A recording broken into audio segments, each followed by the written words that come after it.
33a, and we are at the second Mishnah. Okay, a lot of similar questions today, and basically it's about the limitation of migufay. So we spoke about migufay. Migufay is the limited payment of a short time. An ox that has not been habituated is always limited to pay the no more than its own value. So you have shor shavim mona shenogach shor shavim asayim. You have an animal worth 100 that kicks an animal worth 200. For einan avela yafaklum, and the carcass of the 200 animal is worthless. So how much is the payment? 100, which is the value of the aggressor animal. So the Gemara says noitlas hashari takes the ox. Now what does that mean? Masnisin mani, who's the Mishnah like? Rabbi Kiva. It's like Rabbi Kiva. The Tanya we learned Yusham Hashar. Yusham Hashar. Bezin Diver Rabbi Shmuel. Rabbi Shmuel's opinion is when you pay for damages of a short time, you evaluate the damages and you pay them. That's called Yusham. Yusham means an evaluation. In other words, the payment is how much? The value limited by the maximum value of the aggressing animal. But you don't actually own the animal. You don't own the aggressor. And Rabbi Kiva says, "Huchlat hashar." You actually get the ox. You get the aggressor animal. So Gemara says, what's the debate? Rabbi Shmuel savar bal chayv hu v'zuzu demasikle. Rabbi Shmuel says the payment is like a debt and you owe him money. Rabbi Kiva savar shutfininu. You're actually a partner in that animal. The kamiflagi b'hayikra, they're debating the interpretation of this verse. Umochru es hashor hachai, you sell the live animal, the aggressor animal. V'chotzu es kaspa, and you split the money. Rishmol savar lebedina kamizar rachmana. The Torah is giving this advice to the court. The court will sell the animal and take half the money and pay it to the victim. But primarily the debt is a financial one, at least the burden of the debt. And Rabbi Kiva says, savar lenizik umazik mezahar luhu rachmana. The Torah is talking to the victim and the aggressor. In other words, it tells the victim that you own half of the animal. In this case of the Mishnah, where one animal's worth 200, one animal's worth 100. The aggressor is only worth 100. The Torah saying is that the victim now gets to keep the aggressor. My benayo, what's the difference of opinion? So the Gemara says, if the victim sanctifies the animal, the victim dedicates to the temple. According to Rabbi Kiva, that says Yuchla Hashar, Pochlat, what does that mean? Pochlat means that he does have a right to sanctify it because it belongs to him. According to Rabbi Shmuel, that says Yusham, you have no right to sanctify it because it doesn't belong to you. You only get a debt, a financial payment of this amount. Okay. So Rav has the following question from Rav Nachman. The aggressor sells the animal, according to Rabbi Shmuel. Mahu, what's the story? Do we say, look, if I owe Jules money and I sell my ox, is the sale invalid? What do you say? Oh, you want to?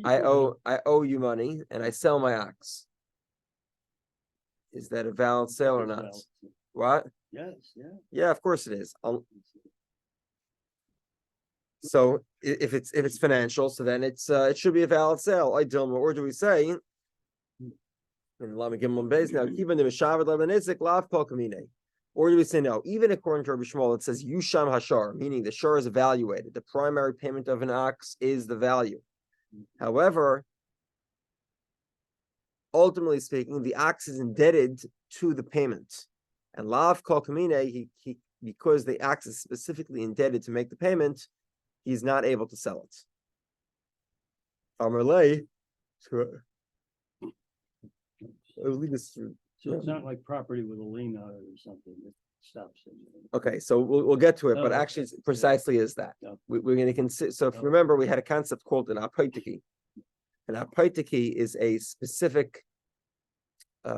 It's a very specific lien. So, for example, let's say a car loan, the apaitiki would be the car. Right? If you don't pay the loan, the bank will take the car. It's that simple. If you don't pay your mortgage, I think the bank has a right to take your car too, besides for taking your house. I'm not sure. I don't know what the rules say. Okay, let's say your credit card company is entitled to take extra cars that you own, or they're entitled to take a second house that you have. They can't just take the house. There's a process they have to go through to sort of declare which items they're going to collect. And as part of that collection, they can put a lien onto your cars. And again, if you have an extra car, potentially they can even collect it. Okay. Now, an apaitiki is apaitiki is sort of a loan, and you specify in a loan, if you don't pay me back, this ox should belong to me. It's a regular loan. It's not a mortgage. It's not a mortgage, but you're specifying a location of repayment. So effectively, what Rav Nachman's saying is that the ox, for its damages, is an apaitiki. So the Gemara says "Vatanya machar machar," but the Brisa says the sale is valid. So the Gemara says you're right. Yeah, the sale is valid, but chayzer v'goyveu. But then you could still collect it from the buyer. The Gemara says if you can collect from the buyer, lama machar. What exactly does it mean that the sale is valid? So the Gemara says l'ridya. The sale is valid that the buyer is allowed to use the animal to plow, and he doesn't have to repay the owner for the value of the rent of what's effectively a rental animal, because he bought it, but the sale was only valid for a few days before it was taken away from him. But at least the labor of those few days, he's not obligated to repay. So we see from here, if you borrow money and you sell metaltlin, movable objects, bezdin goyven lemehem. Now, the typical consensus is that when you borrow money, the only assets that, first of all, when we talk about borrow here, we're talking about milva b'shtar. Obviously, we're talking about money that was borrowed in a document. Nezikin, by the way, has the equivalent status. The reason for that is everybody knows about it. Everyone knows that you got damaged. So nezikin is like a milva b'shtar.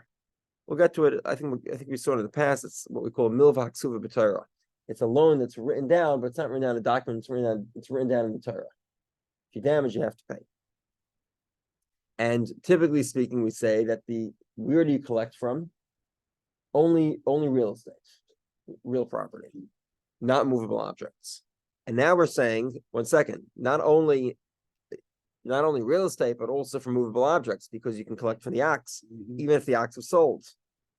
So we see from here, if a guy borrows money, sells his movable items, Bezdin can collect it. So the Gemara says, "Shani Hasan the commander also apaitiki dami." Over here, this is what I explained to you before. It's as if the ox is the apaitiki. It's a specifically written down location to collect, and therefore you could collect.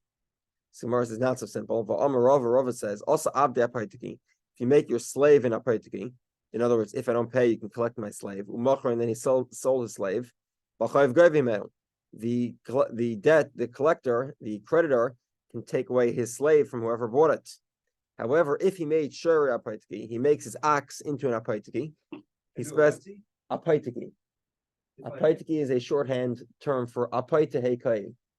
In English, that would be, if I don't pay you back, you can collect this. Okay, right. And this is a very specific description of some item that you have. Yeah. Those gold bars underneath your mattress. I said the gold bars underneath your mattress. That's what you wrote. Very specific. It's a surety. What? It's a surety. I'm not familiar with People ain't getting my that. gold bars no matter what. I think the closer word would be a specified collateral. No specified. I think that's the same as an Same insurance. thing. Yeah. But it's a very specific collateral. I think I mentioned this story. The guy who went on a business trip, went into a bank. He said, "I'm going on a trip. I need to borrow $5,000." So he said, "How are we going to pay her back?" So he said, "I have a car. Title's in my name. It's a very expensive car, some Rolls Royce or something. I'll park it in your garage, and if I don't come to collect the money, if I don't come pay you back, you can keep the car." So they looked at the car, they looked at the title, and it's true, it's his car. It's certainly worth more than $5,000. He said, "Okay," they loaned him the money. So he comes back a couple of weeks later. So they say, "Okay, it's $5,100 for interest." So he pays him $100. and you drive out his car, and as they're driving out his car, they say, by the way, we found out you're a multimillionaire. Why didn't you borrow $5,000? He says, where do you get good quality, safe parking for $100 for a few weeks? Okay, anyway, but speaking of loaning with collateral, so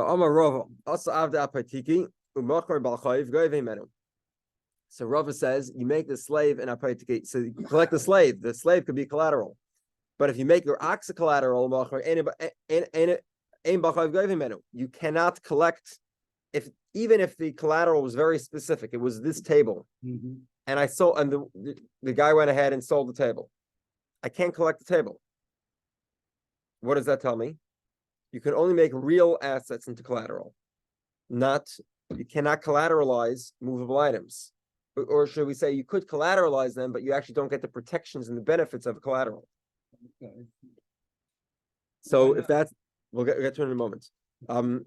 If that's the case, then clearly if you sell the ox, how can you collect the damaging ox? It should be an ineffective collateral, like every other movable item. Okay, now Eric pointed out a question. Okay, 1 second. That's the question the Gemara asks. Then the Gemara's resolution is very simple. The Gemara says, "My time. What's the reason? Why is there a distinction between real estate collateral and non-real collaterals?" The answer is it's like cola, because the rumor mill goes. Because people talk about property and don't talk as much about specific pieces of movable property.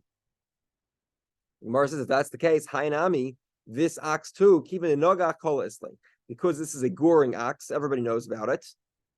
The Tura nagachna korole. Everyone knows it's a goring ox, and therefore there is a rumor mill, and therefore this type of collateral is valid. Even though a regular ox would not serve as valid collateral because nobody knows about it.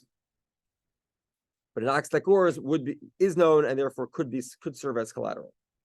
Tani Rav Techlifa bar Marova Kamma Rav Techlifa bar Marova says the name of Rav Mocher ein mocher. If you sell it, the sale is not valid. By the way, which opinion is that like? Rabbi Akiva or Rabbi Shmuel? What? If you sell it, the sale is not valid. According to Rabbi Shmuel, the sale is valid. Because Rabbi Shmuel says Yushem Hashar. It must be the opinion of Rabbi Akiva. Rabbi Akiva says the Nizek is Yuchlat. Let me just make sure I have that right. 1 second. No. I had that wrong. You're right. The opposite. 1 second. Hold on.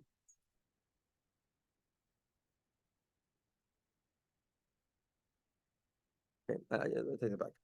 We'll explain in a moment. Okay. We'll explain in a moment. Okay. The real question here is who sold it? Let's explain. Okay. Mocher, if it was sold, the sale is not mocher ein mocher. The sale is not valid. But if it was hikdisha mukdish, but if it was sanctified, it is valid. And obviously the question is who sanctified it, who sold it? Mocher man, who sold it? Ilem mazik, if it was the aggressor that sold it. Mocher ein mocher. The sale is not valid. The aggressor sale is not valid. The aggressor owned the animal. Now he tries to sell it. The sale is not valid. What does that tell me? Yuchlat. Yuchlat again is? Yuchlat means that you actually own the animal. So this is their opinion of Rabbi Akiva. Rabbi Akiva says that the aggressor is now owned by the victim. Your pug kicks my golden retriever. You're still not getting my pug. Your retriever, and 100 retrievers is not worth my pug. And your pug kicks my retriever, which kills the retriever. So now I started it. Now I own half the value of your pug. Okay, according to Rabbi Akiva, I'm an actual partner with you. In the case where the value of my retriever, which probably is the case, exceeds the value of your pug, total value. You will be dealt with after the coup, sir. Then it is the case that I own the pug outright. Oh. It's not. I'm the victim. You're the aggressor. I own the aggressing animal.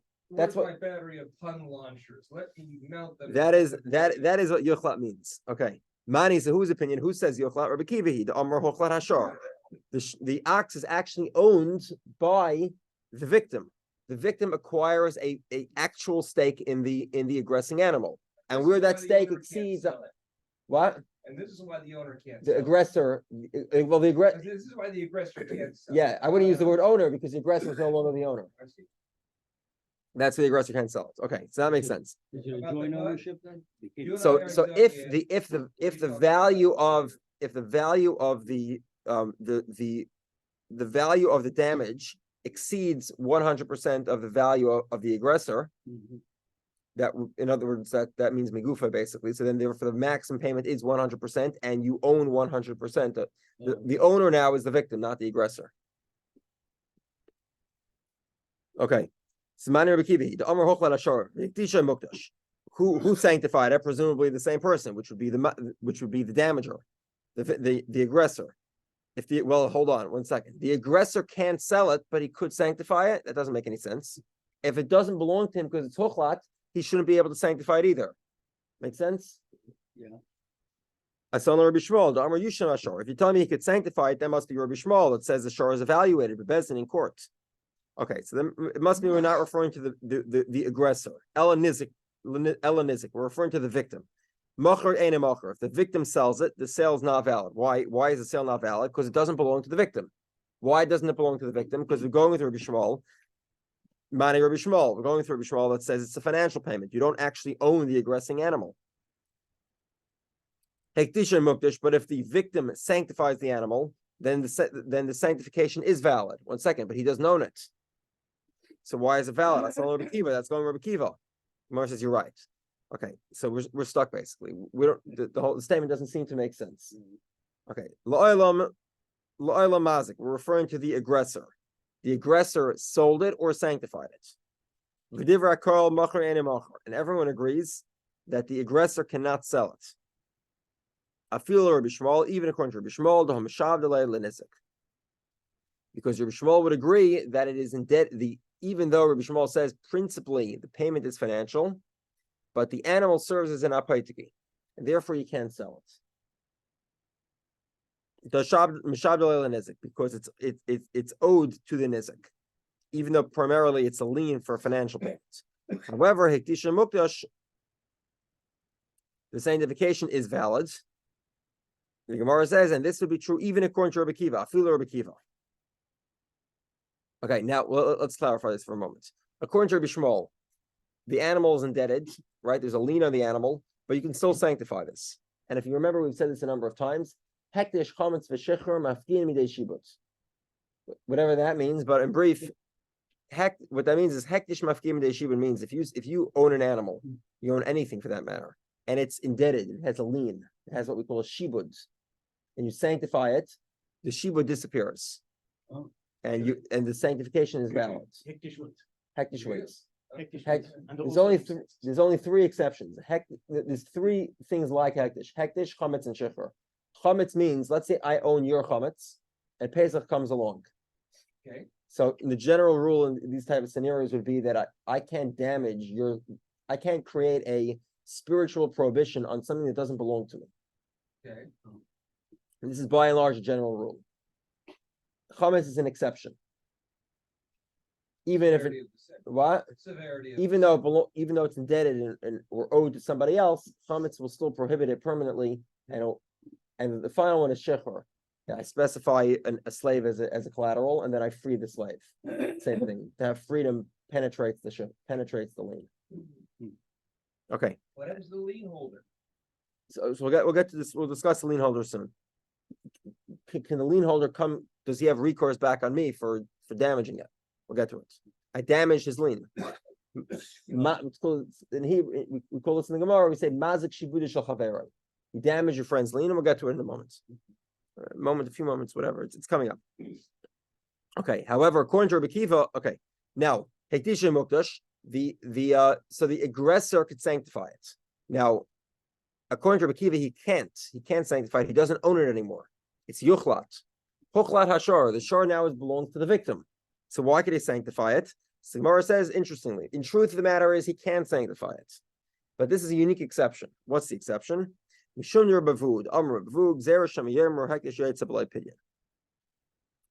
the truth of the matter is he doesn't own it. He shouldn't be able to sanctify it. However, because it appears he owns it, because he was the previous owner, So therefore, we have a rabbinical prohibition. We do not we will not allow it to leave the property of hektish without a redemption, because it appears that the owner sanctified it, so it does belong to hektish, the temple fund. So therefore, we will require a redemption. By the way, what type of redemption? One coin, a minimal payment, because in truth, it isn't hektish. We just need to demonstrate that this item is being redeemed, so that people aren't. And this is the owner of the aggressor. Yeah. I wouldn't use the word owner because he's not really the owner anymore. Right, okay. But he's he was the former owner. Former owner of the The aggressor. former owner of the aggressor, and because it could look like he's the owner, Yeah. therefore we say the sanctification is valid insofar that it requires a token monetary payment to redeem it. Yeah. Okay. Taner Rabbanan. Continue on this subject. Shor tam shehizik ad shalei omed b'din. Okay. So now we get to the specifics. You have a shor tam. This animal is regular shehizik, and it does damage. Ad shalei omed b'din. Before it went to court. Machar gdusha mukdash. If the aggressor sanctifies the animal or sells it, the sale is valid because they haven't gone to court yet. Shachtu, let's say he slaughtered the animal, v'nostim matana, and he gave the meat as a gift to somebody. Masha also, too bad. Misha amar bedin. Once he was demanded summoned to court. Then once they're in court, the sale is not valid. You cannot sanctify it. Shachtu, if you slaughtered it, v'nostim matana, and you gave it to somebody else, the gift is not valid. Okay. Kadmu bali chayvus. The creditors came along, v'higbiu, and they collected the animal. Bein chav ad shalei hizik, whether the debt was issued prior to the damage, bein hizik ad shalei chav, or whether the damage occurred prior to the issue, the debt happened after the damage. Le'osuv le'klum, these debt collectors have not done anything. Because the payment of this animal is megufay. All the specifics we'll get to later. Okay. Mu'ajahizik, you have a habituated animal, an established violent animal that does damage. Bein sh'amad b'din, bein sh'lo amad b'din, whether or not it was summoned to court. Machor hektisha mukdash. The sale of the animal is valid, and the sanctification of the animal, again by the aggressor, is also valid. Shachta v'nosim matana mash also. If he slaughters the animal and gifts the meat, the gift is valid. Kadmu b'alei chayvus v'higbiu.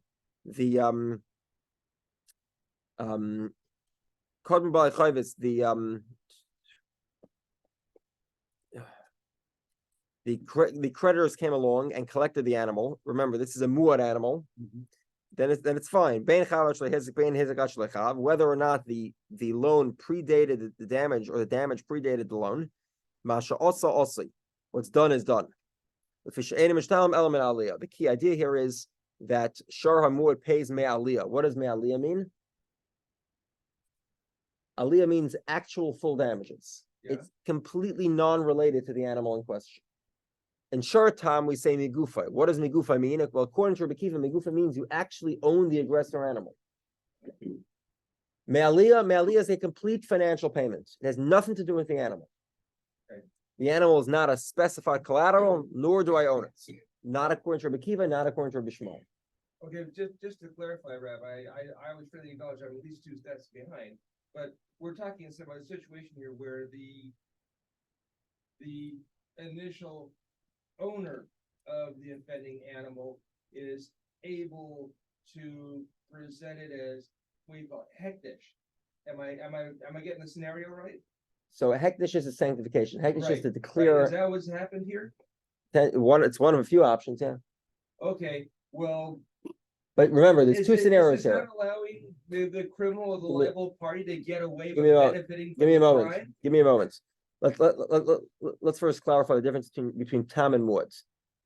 The entire discussion of today until now was all about tam, a naive animal. A naive animal, the payment is the naive animal. That's what the Torah says. They will split the remaining alive animal. That this is a naive animal. Rabbi Kiva takes that quite literally. They will actually split it. There's now joint ownership of this animal. And Rabbi Shmuel says, no, it's figuratively. It means what the court is going to evaluate the animal and determine the financial payment, which will be limited by the maximum value of the aggressor animal. Of the tam aggressor. This is a Of tam. the tam aggressor, Okay, yeah. right. We're together? Mhm. Together? Now, with regard to Shar Hamud, none of this is true. Okay. None of it. Shar Hamud, you pay full value of exactly what you damaged, and it's a financial payment completely. It has nothing to do with the animal. Nothing to do with it. So therefore, what do you do with the animal? What did you do with the animal afterwards? Who cares? I don't care what the aggressor did. He could have bought the animal, he could have sold the animal, he could have sanctified it or slaughtered it. It makes no difference. The financial payment here is mainly on his property, because like every financial payment, it's principally real estate. It has nothing to do with the victim animal. No. Okay, now getting back to your question, in terms of the victim animal, so then it depends. According to Rabbi Kiva, the victim becomes an owner of the aggressor animal, and according to Rabbi Shmuel, he does not. If he does not, he could sanctify it potentially. Not potentially, he could. The aggressor could sanctify the animal. According to Rabbi Kiva, if the ownership is at 100%, in other words, if the victim now owns 100% of the aggressor animal, then the previous owner, the owner of the aggressor animal, cannot sanctify it. We said maybe he could, but even if he does, it's not a real sanctification. It just requires a token redemption. Okay. Amar Mar, Mocher, Mocher.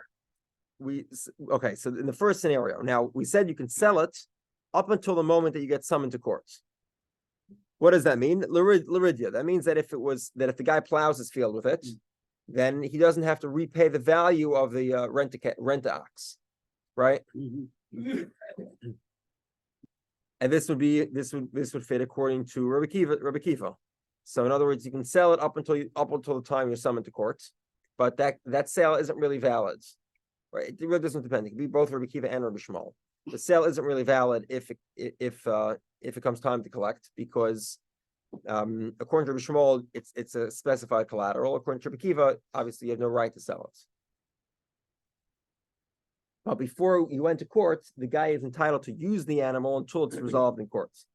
The sanctification is valid because of Rabbi Vu's statement. Even if it doesn't belong to you, you can still sanctify it to the extent that it requires a token redemption. You slaughtered the animal or gifted it. Masha also osli. What's done is done. Okay. Bishlam inasnim matana. Masha also osli l'ridya.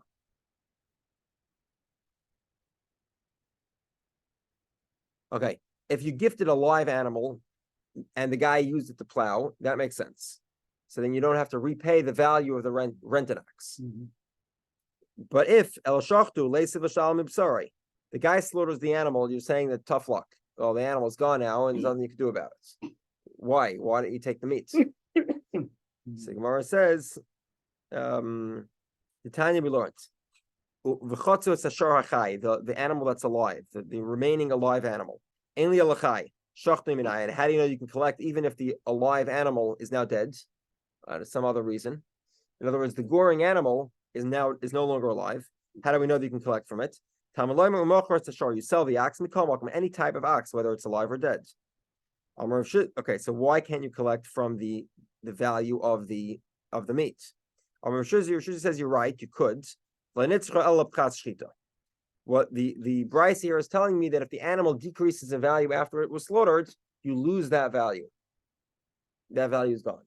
You can no longer collect. You can collect the meat, but not the value. If it's been barbecued already. So then you collect the meat.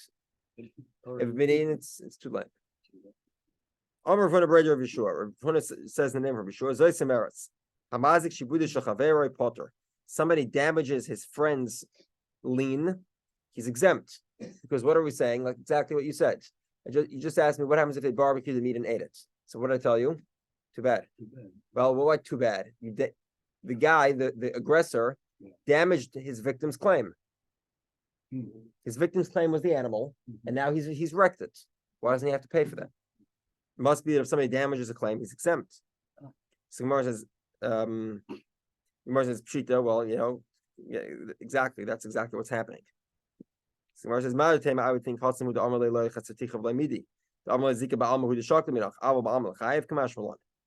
So Gemara says it could be. I would think there's a difference between killing a live animal and taking an animal that has a lien and destroying it. Okay, so let's give an example. I loan money to Jules, and I have a property, and I don't want Jules to benefit from my property, which he's about to collect. It's my property, by the way, right? My property with a lien. So I come along with an excavator and I wreck the property. I make massive holes and ditches and trenches and piles. It's totally unusable. Do I need to pay him or not? So now there is a little bit of a difference between slaughtering a live animal and digging trenches in my own property, which has a lien on it. The difference is that one could argue that life is sort of ephemeral, meaning the ox, it's hard to put your hands on. Oh. The ox, what did I do? I just took a wind out of the ox. Same thing. It's just not alive anymore. Whereas it's clearly a marked difference in a property with ditches and trenches. So maybe that type of damage you would be liable for. So therefore the Gemara says, Kamash Malad, then no, it's the same thing. Killing an animal versus digging trenches is the same thing. The Gemara says, Hanami Rabba Omer. Rabba already said this. Rabba Haserv Shoretz Shechaver Potter. A friend of mine had a pile of checks and I burnt them, right? Effectively a pile of documents. Check is a document. It's a collection document. Authorizes the bank to release a certain amount of funds. And I burnt it. So I didn't actually burn his money. It's moreover, when a guy, you know, I built a house for somebody, right? And he has a document that says he's required to pay me, I don't know, $50,000 for building him the house. And that document is burnt. Is he now exempt from paying me $50,000? Of course not. No. It just means that I'll have a more difficult time collecting the money. And Rabba says, if I burn my friend's documents, potter, I'm exempt because I didn't actually do anything. The loan, the debt is still there. The money still owed. So what? In other words, Rabba clearly says, if you damage your friend's lien, you made it more difficult to collect, you're exempt. I would think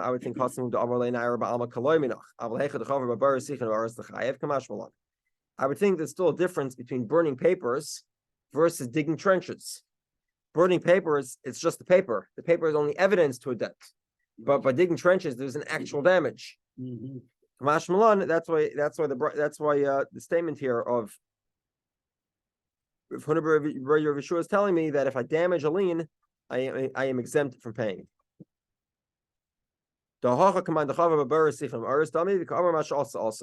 Killing an animal is just like digging trenches, and what's done is done. It's too bad. In other words, you took the aggressor animal, you slaughtered it and ate it, and too bad. You damaged the lien. Feel bad.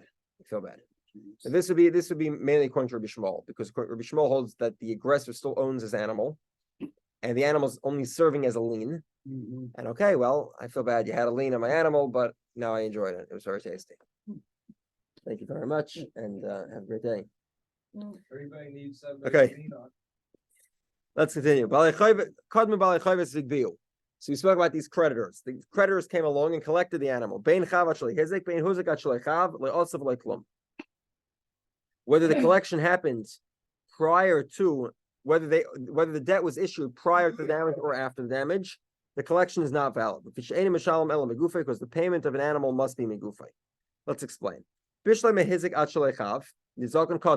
Okay, well, if the damage happened before the loan, so then the victim has a lien on the aggressor animal. Therefore, if another creditor comes along to collect it, he cannot collect it. He has to choose a different property that doesn't have a specific lien. That makes sense. But if the creditor predates the damage,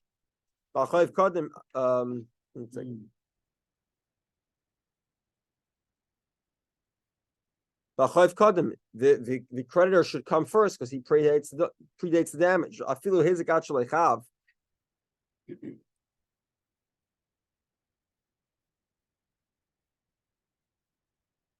And moreover, even if the damage predates the loan, but the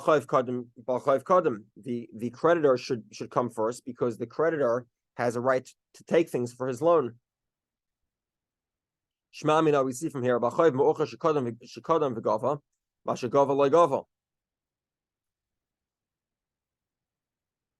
evidently the fact that you did not, the Gemara did not want to suggest that a creditor. Okay, the Gemara suggests that only a post-dated creditor would be, only a predated creditor, a creditor who predates the damage could collect it, not a post-dated one. What does that tell me? That a post-dated creditor cannot collect prior, and if he does, it doesn't make a difference. He loses. So the Gemara says,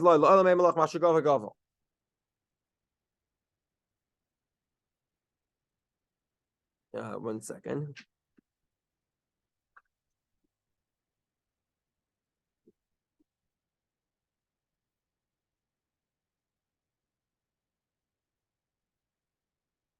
So the Gemara says, in truth, the collector should be entitled to collect. Why can't he collect? The shiny Hassam, our scenario is different. In other words, the truth of the matter is the collector should be able to collect both before and after. No different. The collector has a right to collect the loan, whether he predates or postdates the damage. He can come first and grab it, and it will belong to him. The shiny Hassam, but our Bryce is different. Why? The Amalei Ilga Bochava Loy Minoch Havagavi Leila Haitura the Askamine Mishtalamno.